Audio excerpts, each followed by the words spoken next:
सबसे पहला step exactly collateral होता क्या है? कोलैटरल होता है कोई भी चीज जो हम मॉर्गेज करते हैं।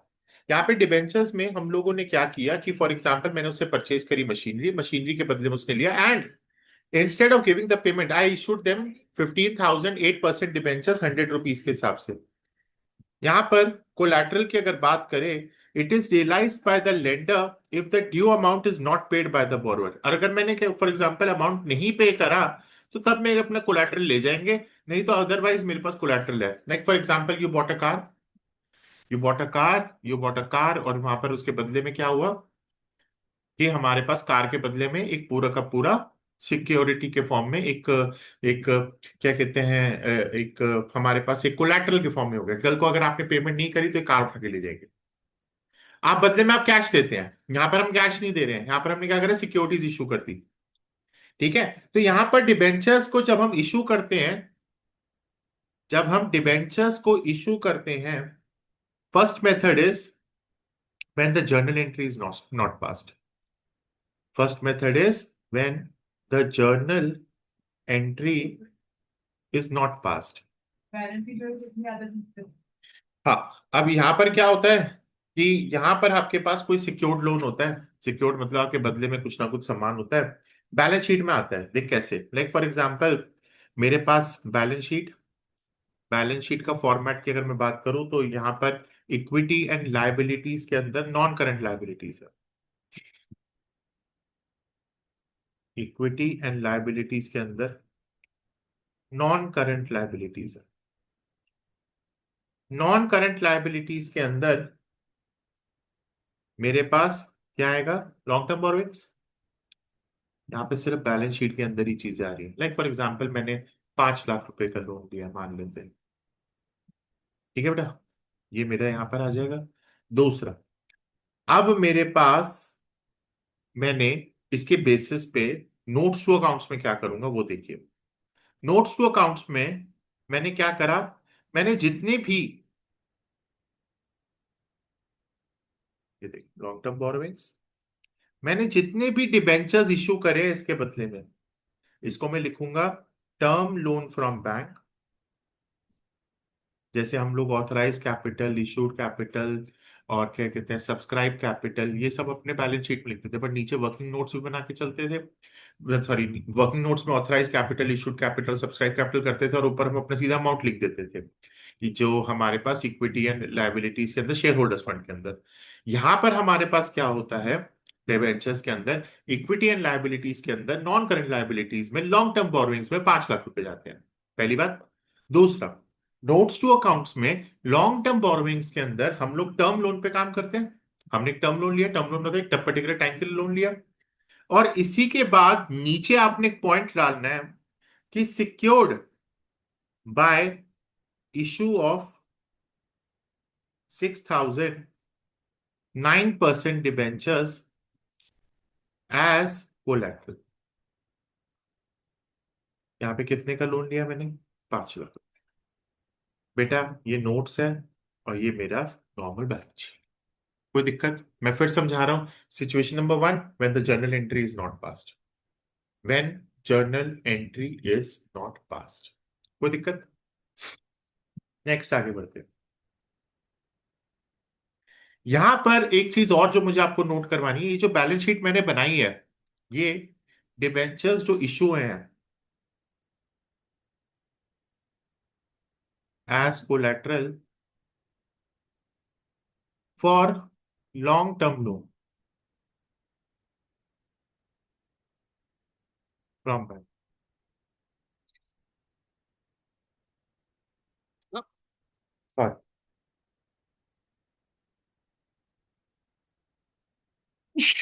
सॉरी, कोई दिक्कत? इसी तरीके से शॉर्ट टर्म में क्या हो जाएगा, शॉर्ट टर्म बोरोइंग्स बनाइए। मैं आपके लिए फिर से बना रहा हूँ, शॉर्ट टर्म में समझ में आया ना। अब हम चल रहे हैं debentures issued as collateral for short term loan.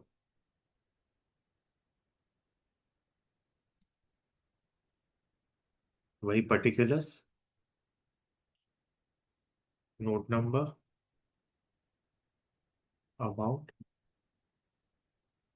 यहाँ पे किसके अंदर आएगा? इक्विटी एंड लायबिलिटीज के अंदर। इक्विटी एंड लायबिलिटीज में क्या आएगा? Current liabilities. करंट लायबिलिटीज में शॉर्ट टर्म बोरोइंग्स। आप लोग पूरा लिखेंगे प्लीज, आप एब्रिविएशन यूज नहीं करेंगे। Short term borrowings. Note number one, notes to accounts बना लीजिए। नोट्स टू अकाउंट्स में क्या आएगा? Short term borrowings.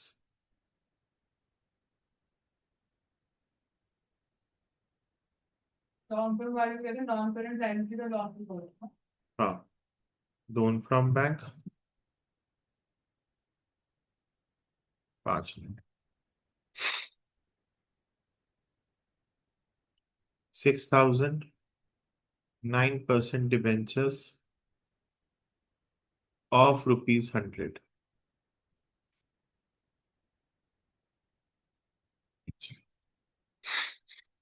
कोई दिक्कत?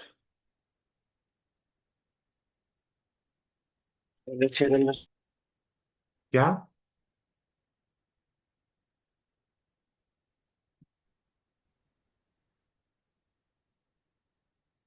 चले, ये तो हो गया जब situation when the journal entry is not passed.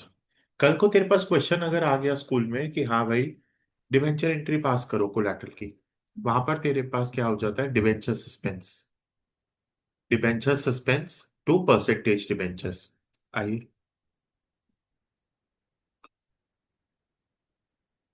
तो लिखते कि मैं वो लिख दी। हाँ लिख लो।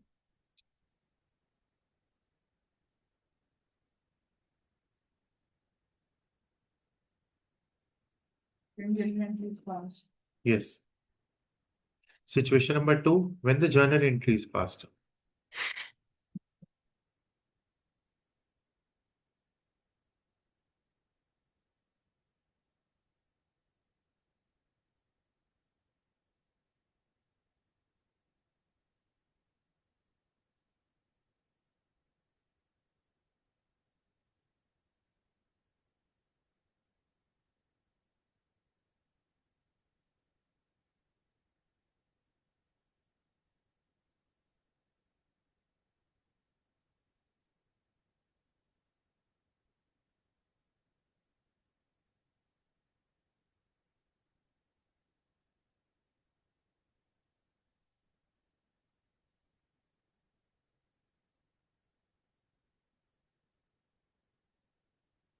फिर वही सेम बैलेंस शीट बनाइए। अब यहां पर थोड़ा सा नोट्स टू अकाउंट्स में अलग होगा, ध्यान रखना। बाकी सब सेम है। Non current liabilities, long term borrowings. इसमें सिर्फ एक ही बना रहा हूँ लॉन्ग टर्म बोरोइंग्स को लेकर, ठीक है? अच्छा, तो बोलेगी सर कि लॉन्ग टर्म बोरोइंग्स कैसे डिफाइन करेंगे हम लोग कि लॉन्ग टर्म बोरोइंग्स होगा या? सर वो क्वेश्चन में हमारे पास दिया होगा कि 1 साल के अंदर रिडीम हो रहे हैं या नहीं, वो आपको पता लग जाएगा। एक रिडीमेबल मतलब वापस पेमेंट देना। डी मंथ पे एंट्री वक्त करवा दी। वो अभी नहीं, वो भी होना है। डिबेंचर्स हो जाएगा, 1-2 दिन, 2 दिन का गेम है सारा। डिबेंचर्स इतना बड़ा नहीं है। तो नहीं, वो बाकी तो करनी। बाकी 3 में 2 घंटे, मतलब आपकी बाकी 3 मिलाकर मेरे को पूरे 4-5 घंटे की लगातार क्लास ले लूंगा, उसमें भी हो जाएगी। पर तो करवा दो। कब है पेपर? इस मंडे को? हाँ तो ठीक है, सैटरडे संडे में से किसी एक दिन क्लास लेकर 4 घंटे की एक साथ लेकर खत्म कर दो।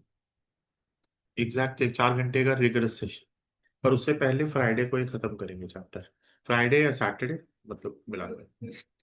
तो वेडनेसडे भी पिछला फ्राइडे तो तेरा नेक्स्ट मंडे या अभी आने वाला मंडे? यही 27 को। 27। मंडे की बात। फिर 28 को भी है, 29 को भी है, 31 को भी है तो।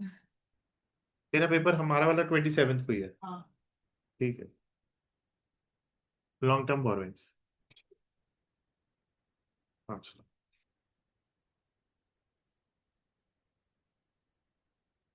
डिबेंचर्स भी आ रहा है ना? Notes to accounts, long term borrowings,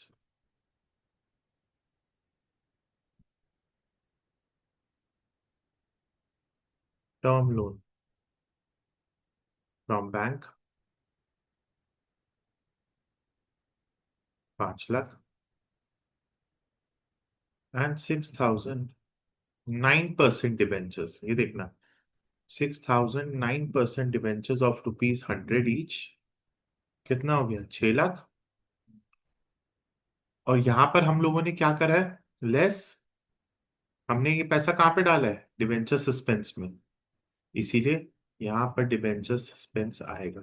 पिछले वाले जब जर्नल एंट्रीज नॉट पास्ट में तूने देखा होगा कि कोई भी हमारे पास एंट्री नहीं हुई, यहां पर हमारे पास इसको एज इट इज करके 5 लाख। अब ये ऐसा हुआ क्यों? देख भाई, यहां पर हमारे पास if the bank loan is shown as the long term borrowings, debentures are also shown in the long notes to accounts as a long term borrowings, ये तो हमारा वही सेम। बट यहां पर debenture suspense account is shown because हमारे पास when the loan is paid back, the it is basically a reverse entry which is being passed. Journal entry में हमें शो करना पड़ेगा कि हमने उसको वापस पे कर दिया, और उसके लिए हमने सस्पेंस अकाउंट खोला हुआ है, ये भैया ये पैसा इसके थ्रू हम पे कर देंगे। क्या ये बात समझ में आ गई? Done. Can we start with the question now? तो ये वैसे ही होगा ना जैसे उसमें पर लिखा है हाँ, जैसे चैप्टर वो वन ऊपर के वाला अंदर। हुआ वही सेम है।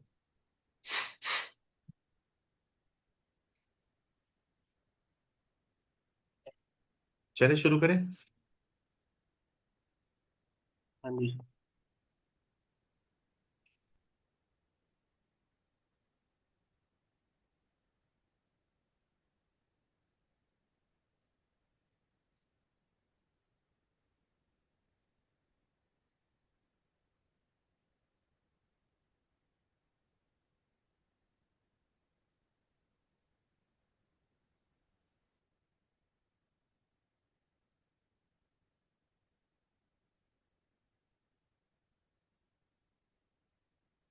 क्वेश्चन है, हयात took loan of, उसका कोई डॉग है, वो बड़े होने वाले थे, छोटे होने वाले थे। छोटे वाले, from SBI and issued 10,000 9% debentures of ₹100 as collateral। अब दोनों एंट्री से मेरे को बना कर दो, when the journal entry is not passed and when the journal entry is passed। कराऊंगा, ये वाला क्वेश्चन हम लोगों ने ऑफलाइन में करवा दिया है, बाकी आप लोग इसको कर लेंगे। नेक्स्ट क्वेश्चन जो हम लोग करने जा रहे हैं वो है जी limited. Ji limited issued 10,000 10,000 10% debentures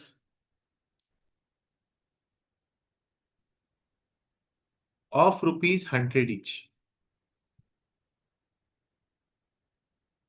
as a collateral security for a loan of ₹8 lakhs from Dena Bank। अब केस आगे बदलता है। द कंपनी वॉज, लिख लीजिए, the company was unable to repay the loan on which interest was, interest payable, interest मतलब जो देना था, interest payable was 2 lakhs as on 31st March 24। कोई दिक्कत मेरे प्यारे? पक्का? आगे सुन।